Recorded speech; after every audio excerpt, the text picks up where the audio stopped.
Queridos hermanos, celebramos como todos los meses esta misa en la cual rogamos por la patria.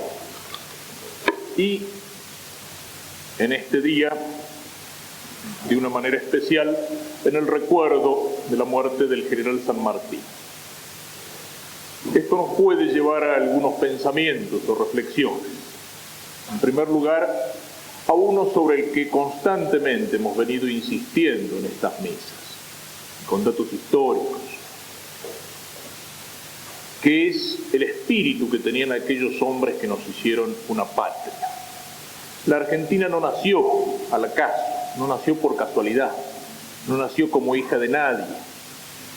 Tiene un pasado, tiene una historia, una cultura, una raza, una religión, una lengua. Y todo eso se hunde en las raíces de la historia.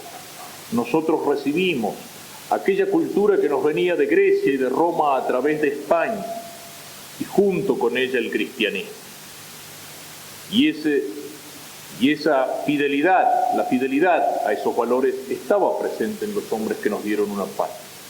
Incluso cuando fue necesario el proclamar la independencia de España, fue no como una ruptura, no como un tirar por la borda o a la basura todo aquel pasado, aquella tradición recibida. Fue como el hijo que llega a la mayoría de edad y deja la casa de los padres.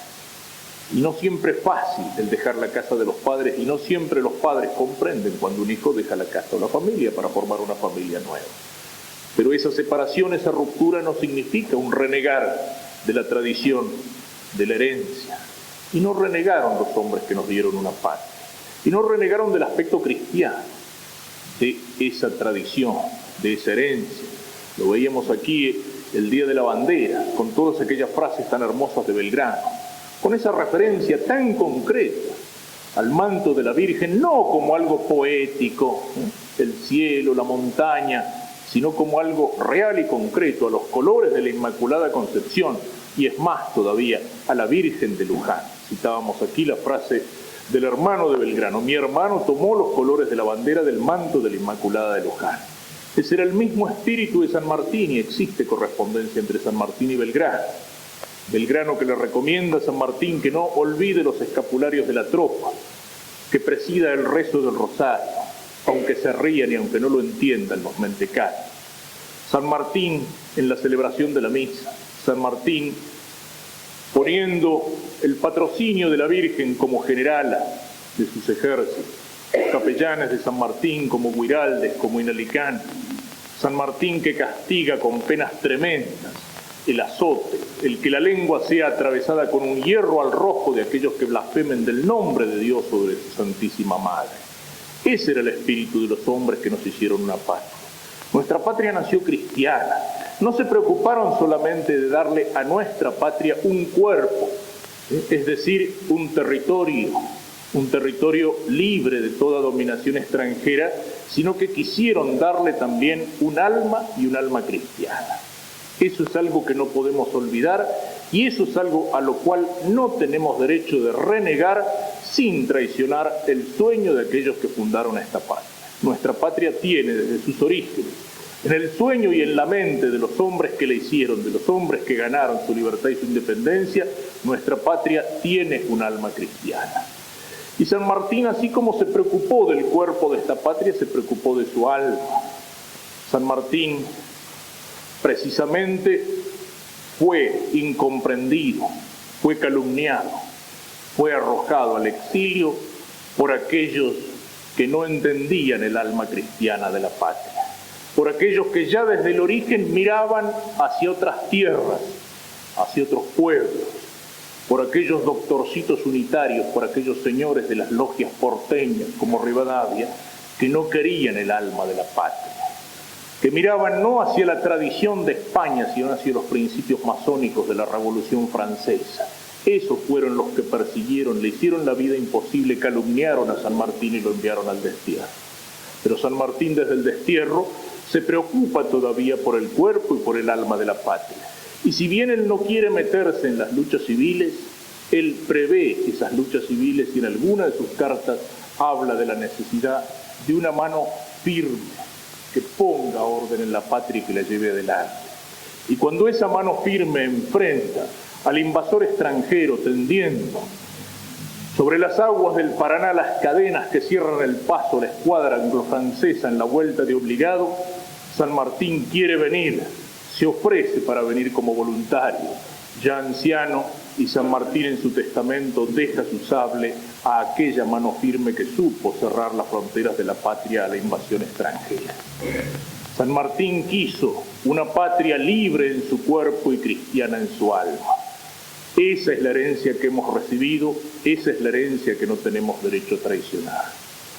Al recordar a la patria en sus próceres, tenemos que pensar que con ellos ocurre algo parecido a lo que pasa cuando la Iglesia nos pone delante el ejemplo de los santos. ¿Para qué la Iglesia nos hace mirar hacia los santos? Nos hace mirar hacia los santos para que veamos en ellos las maravillas de la gracia de Dios, así como contemplamos las maravillas que Dios hizo en un paisaje, en la naturaleza. Con mucha mayor razón tenemos que contemplar esas maravillas en la obra de arte que Dios hizo en aquellos hombres y mujeres que tomaron en serio la vida cristiana, la vida del Evangelio. La Iglesia nos coloca a los santos también delante de la vista como intercesores, es decir, son amigos de Dios en el cielo que le ruegan a Dios por los que aquí en la tierra todavía estamos en lucha y en camino. Pero sobre todo cuando la Iglesia canoniza a los santos, nos pone a los santos como ejemplos, los pone como modelos de vida. Si la vida del cristiano es una imitación de Cristo, los santos reflejan distintos aspectos de la infinita perfección de Cristo y nos muestran cómo seguir el camino de la imitación de Cristo. Pues bien, lo que pasa con los santos de la Iglesia pasa con los héroes en la patria. Los héroes no están solamente para que nosotros los recordemos, les rindamos homenaje o dediquemos a su memoria discursos que tantas veces son palabras huecas y palabras vacías. Los héroes están puestos también como ejemplo y como modelo de la vida. Son los dos ejemplos que puede tener el hombre y el cristiano, el santo y el héroe. El santo como resumen de todas las virtudes humanas, del coraje, del heroísmo, de la generosidad, del desinterés, del servicio, del bien común, y el santo como resumen de las virtudes divinas, de las virtudes sobrenaturales, de las virtudes teologales. Pero no son dos cosas separadas, porque ser santo es heroico, el santo es héroe, es alguien que ha vivido heroicamente las virtudes cristianas, y el héroe cristiano es también santo. Aun cuando en su vida se haya dedicado al servicio de valores humanos, como la justicia, como la verdad, como la familia, como la patria, si lo ha hecho con espíritu cristiano en esos valores, él estaba sirviendo a Dios. Por eso cuando alguien con espíritu cristiano entrega su vida defendiendo la patria, se puede decir que ha caído por Dios y por la patria sin que esas palabras sean una exageración. El santo y el héroe son el ejemplo, son el modelo. Y son el modelo que llega a una culminación cuando entrega la vida. Porque el mártir de una causa, de una idea, de una fe, es el resumen en el cual el santo y el héroe se juntan. El santo porque no hay quien tenga caridad más grande, amor más grande que aquel que es capaz de dar la vida, dice el Evangelio. Y el héroe porque el martirio, el entregar la vida, es el acto supremo de valor, de coraje, de la virtud de la fortaleza. Esos son los ejemplos y los modelos. Por eso tiene importancia que las vidas de los santos sean auténticas, es decir, que nos muestren verdaderamente a los santos como han sido. A veces había vidas de santos que nos mostraban a los santos deshumanizados, los mostraban admirables como si ya hubieran nacido santos y hubieran seguido por el camino de la santidad sin ningún esfuerzo porque ya estaban hechos para eso, y nos mostraban milagros extraordinarios y nos desalentaban un poco.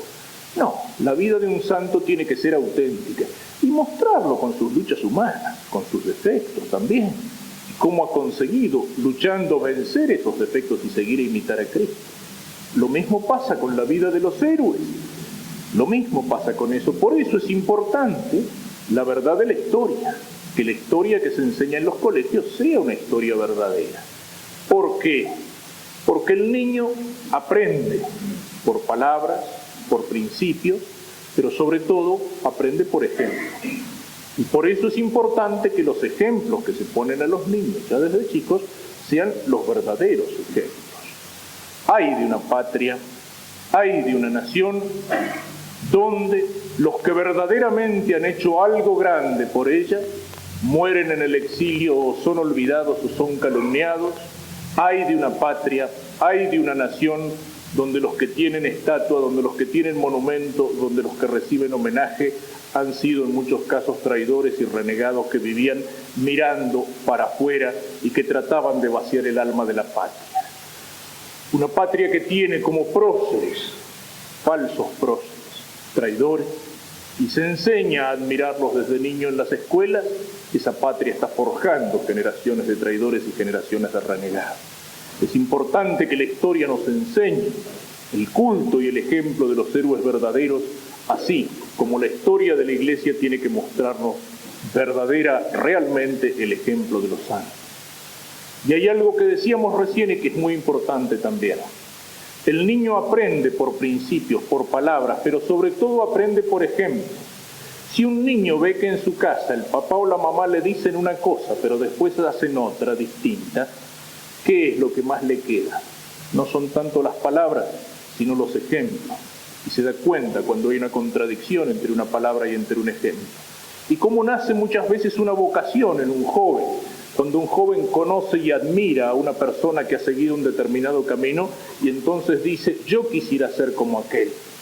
Es decir, en el santo y en el héroe, en el ejemplo, en el modelo, aparecen las verdades, los principios como encarnados, como realizados en una persona. El santo es aquel que ha hecho de su vida un evangelio. El héroe es aquel que ha hecho de su vida una encarnación de los principios de amor al bien común, de fidelidad y de heroísmo. Y entonces por eso es muy importante que los verdaderos ejemplos, que los verdaderos modelos sean el santo y el héroe para nuestros niños. Y el santo y el héroe en el tiempo en que vivimos ha sido reemplazado por falsos modelos, los ídolos.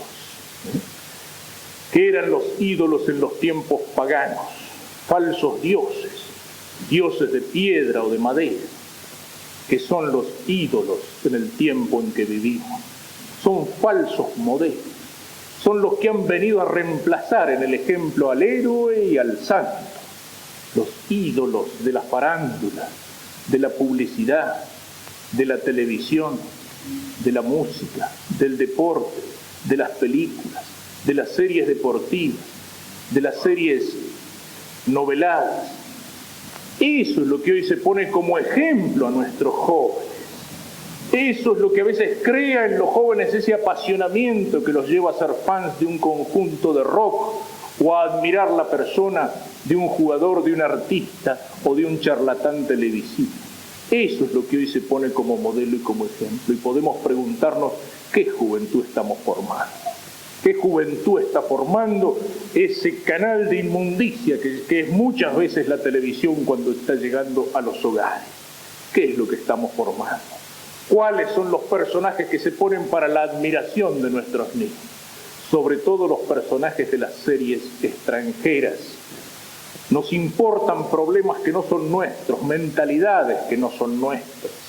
Y a veces esos personajes ni siquiera son personajes reales, porque podríamos aprender incluso del extranjero valores como la santidad y el heroísmo. Pero muchas veces no son personajes reales, sino personajes en los que lo que existe es la mentira, es la voluntad de poder, o es el odio, es la violencia. Son muñecos, son extraterrestres, son figuras que tienen a veces incluso rasgos demoníacos, o nos muestran esas series como Dallas, por ejemplo, y alguna otra por el estilo. La corrupción de los ambientes más podridos del gran capital extranjero, un estilo de vida falsificado, un estilo de vida lleno de inmundicia y de corrupción. Y aún en el caso de que no sean malos, Cuando yo hablo de esto a los muchachos les digo, miren, yo con esto no les quiero decir que ahora tienen que romper todos los discos del cantante o que no pueden ir a ver un partido de fútbol o ver un partido de tenis por televisión. No. Si a mí me gusta cómo canta una persona, fenómeno, lo escucho. Si me gusta cómo juega el fútbol o cómo boxea o cómo juega el tenis o cómo actúa en el cine, pero no hay ningún problema en verlo. Pero guarda, una cosa es admirarlo cómo juega o cómo canta, o qué cara bonita que tiene cuando actúa en una película, y otra cosa es tomarlo o tomarla como modelo de vida, porque puede ser un gran cantante y una perfecta porquería como tipo, porque puede ser un gran jugador y en su vida personal un tipo lleno de escándalos, de inmundicias, de reniegues, de divorcios, de un tipo que lo único que le interesa es la plata. Una cosa es que me gusta cómo canta, cómo juega, cómo maneja el auto en las carreras, y otra cosa es que lo tome como modelo de mi vida, como ejemplo. Y eso es lo que pasa, que los ídolos están reemplazando al santo y al héroe, y que estamos formando una juventud a través de esos falsos modelos, sobre todo, lo repito, de las series televisivas extranjeras, de los personajes ficticios de las películas. Y podemos ponernos un interrogante: ¿qué juventud estamos formando? ¿Cuál será el futuro de nuestra patria si nos están matando de esa forma el alma? Cuando en lugar de San Martín y de Belgrano, de aquellos hombres que nos dieron patria, de aquellos que fueron capaces de jugarse la vida en las batallas, o de aquellos que nos dieron patria con el estudio, con el trabajo, con el sacrificio, con el sudor y con la sangre, cuando en lugar de eso tenemos como ejemplo, qué sé yo, a un Soda Stereo o a un Charly García con sus desastres y con sus inmundicias, ¿Qué estamos formando? Tenemos que hacer un examen de conciencia. Volvamos a mirar, a levantar la vista hacia arriba. Volvamos a levantar la vista hacia los que pueden ser ejemplos como hombres y mujeres completos, perfectos, como Dios los quiere. Volvamos a levantar la vista hacia los héroes y hacia los santos. Y pensemos que hoy decíamos el mártir es el que resume al héroe y al santo en una sola figura. Cristo es el héroe, Cristo es el santo. Cristo es el que tiene en grado máximo la caridad al entregar la vida por todos los hombres. Cristo es el que es capaz de dar testimonio de la verdad, sabiendo que esa verdad, delante de Pilatos y de los sacerdotes de los judíos, sabiendo que esa verdad le va a costar la vida. El héroe y el santo, cuando lo miramos y lo admiramos, y cuando tratamos de conformar nuestra vida con ellos, estamos imitando y estamos siguiendo de alguna manera a Cristo. Pensémoslo en el día en que tenemos que mirar hacia el Padre de la Patria. Y una última cosa, en estas misas por la patria muchas veces he empleado el tono de preocupación. Alguna vez decía, recemos en estas misas por la patria para que no tengamos un día la desgracia de tener que celebrar un funeral por la patria. Hemos rezado por el cuerpo dolido de la patria cuando recordábamos las heridas de la patria en el sur, en las Malvinas, en el sur herido de la patria, en el sur bajo la dominación extranjera. Y hemos mirado con preocupación también el alma de la patria cuando decíamos que se la quiere vaciar de su contenido cristiano. Hemos señalado muchas veces todas aquellas cosas que hieren a nuestra patria en el cuerpo y en el alma. Y lo hemos hecho muchas veces, incluso con palabras duras. Pero yo quiero señalar que esto no es una opinión personal, que no es una cosa puramente mía. Y puedo decirlo con alegría mirando al documento que hace pocos días han publicado la Comisión Permanente del Episcopado, donde se señalan concretamente algunas de estas heridas, algunos de estos motivos de preocupación. Hablan los obispos, por ejemplo, de una llamada modernización.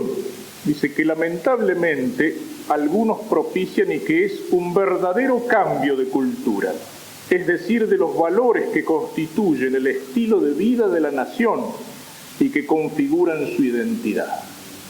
Señalan la patria profundamente herida en la familia. Señalan que se hiere también una realidad que está en la base del amor y de la familia. Se hiere cuando se deforma la realidad del sexo. Y esto alguna vez lo aclarábamos aquí en otra ocasión. No terminaremos de decirlo. Cuando la Iglesia habla de estos temas, enseguida salen caricaturizando lo que la Iglesia puede decir sobre el tema. Estaba leyendo ayer un artículo estúpido en el diario Hoy, donde hablaba del tema del sexo y de la educación sexual con una superficialidad que ponía los pelos de punta. Si somos católicos, sabemos que el sexo es bueno, que el sexo es creado y querido por Dios, que Dios cuando creó al hombre lo hizo varón y mujer y los hizo para que se amaran y para que fueran una sola cosa y para que fueran fecundos y llenaran la tierra. Eso es lo que hizo Dios. Si uno dijera que el sexo es malo, no sería cristiano, no sería católico, estaría negando la creación de Dios. Ahora, eso sí, la Iglesia que sostiene eso, la Iglesia no tiene una postura maniquea, una postura puritana, la Iglesia que sostiene eso, sostiene también que lo que Dios ha hecho bueno, los hombres podemos usarlo mal y los hombres podemos ensuciarlo. Y eso es precisamente lo que la Iglesia señala. Unida a la destrucción de la familia, una deformación del sexo, cuando dice, por ejemplo, a través de la pornografía y de la comercialización de la mujer. Cómo se desnaturaliza el sexo con una comercialización miserable de la mujer, con una pornografía que invade el país sin encontrar barreras. Eso es lo que ensucia y destruye el sexo. Eso es lo que ensucia el alma de un pueblo. Eso es lo que hiere a un pueblo en el sentido del amor y de la familia. Y también hace referencia a proyectos que tuercen el debido camino de la iniciación sexual del niño y del adolescente. Tampoco voy a hacer a esto más que una referencia de paso.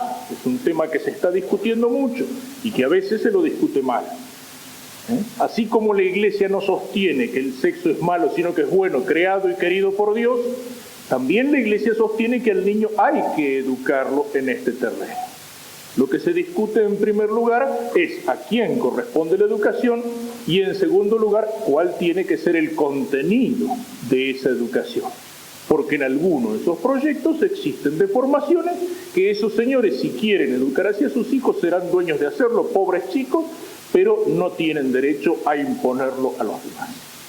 Porque son cosas que hieren, y por eso las señalamos aquí, hieren la familia, hieren el amor, y de esa manera están hiriendo a la patria. La familia es como la célula fundamental de una sociedad, y eso no es una figura retórica. Como el cuerpo humano está compuesto por células, la sociedad está compuesta por familias. Y eso lo afirma la doctrina social de la Iglesia, enfrente al individualismo liberal que ve a la sociedad compuesta por ciudadanos abstractos y enfrente al colectivismo marxista que ve a la sociedad compuesta por clases sociales en lucha. La doctrina social de la Iglesia nos dice la unidad fundamental es la familia. ¿Qué pasa en un cuerpo cuando las células se enferman y entran a crecer de una manera monstruosa? Ese cuerpo tiene un cáncer. Cuando la familia es atacada y está herida, el cuerpo social de la nación tiene un cáncer.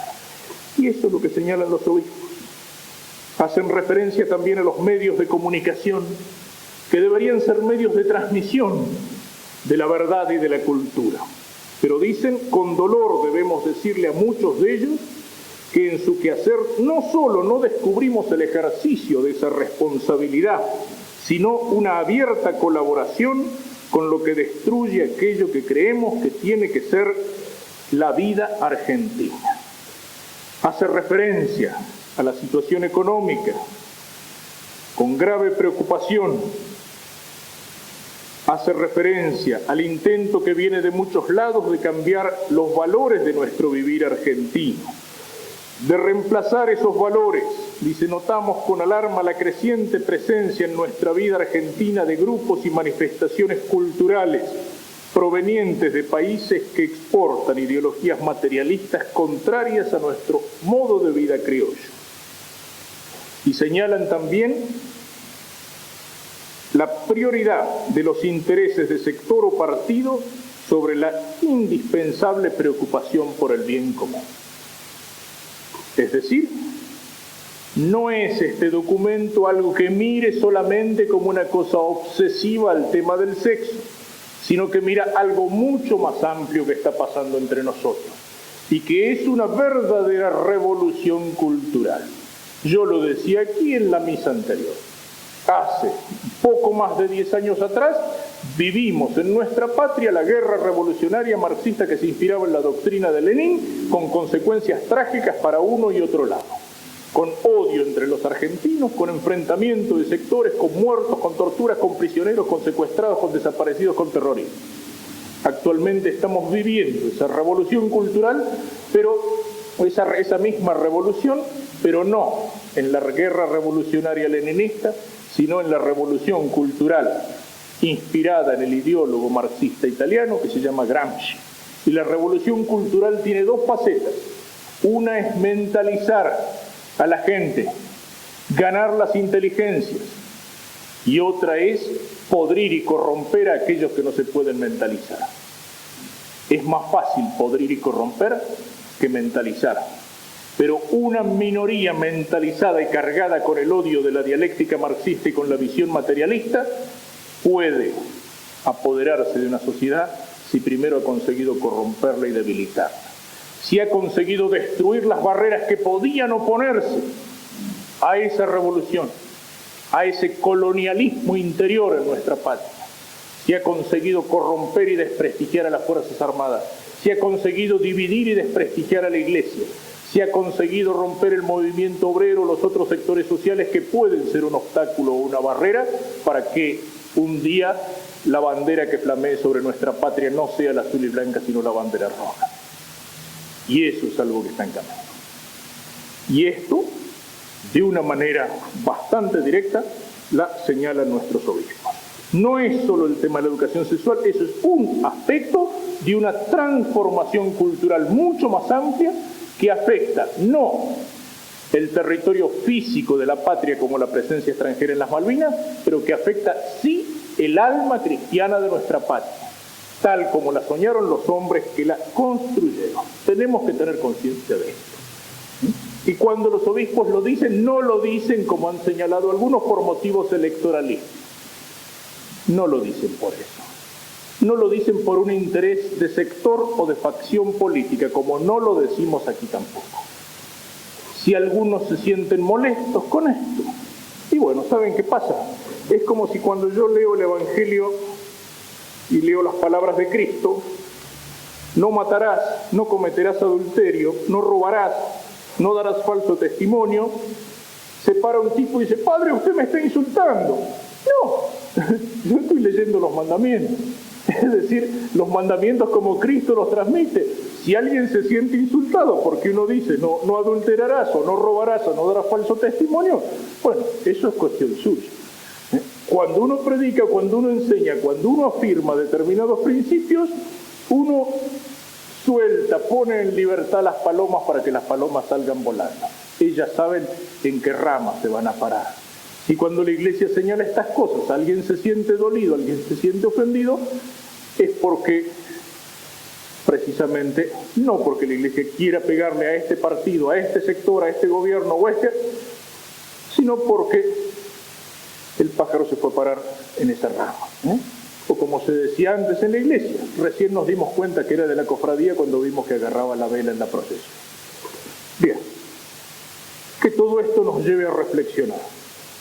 Que seamos capaces de amar a la patria con ese amor que tiene que ser un amor dolido, porque la vemos herida en el cuerpo y en el alma. Pero que esto no nos lleve al desaliento, no nos lleve a la indiferencia, no nos lleve a la desesperación, sino que nos lleve sobre todo a levantar la vista hacia arriba, hacia lo alto, y a rogar al Señor por medio de la Virgen Santísima para que esta pobre patria argentina pueda ser un día aquella que soñaron cuando la fundaron con esfuerzo, valor y sacrificio hombres como Belgrano y San Martín.